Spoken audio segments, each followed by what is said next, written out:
अन्न व औषध प्रशासनाची जबर कारवाई।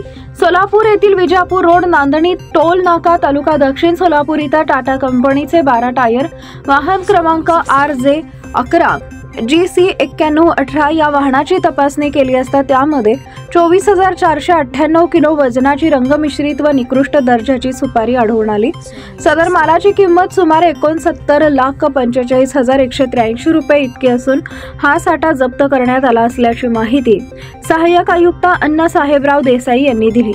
सहाय्यक आयुक्त अन्न सा ए देसाई यांनी दिलेल्या माहितीच्या आधारे ही कारवाई करण्यात आली असून अन्न सुरक्षा अधिकारी श्रीमती अस्मिता टोनपे यांनी कीटक बाधित व रंग मिश्रित सुपारी अन्न पदार्थाचा नमुना विश्लेषणासाठी घेऊन उर्वरित 24,498 किलो किंमत 69,45,183 रुपयांचा साठा कमी दर्जाच्या संशयावरून जप्त करून ताब्यात घेतला आहे।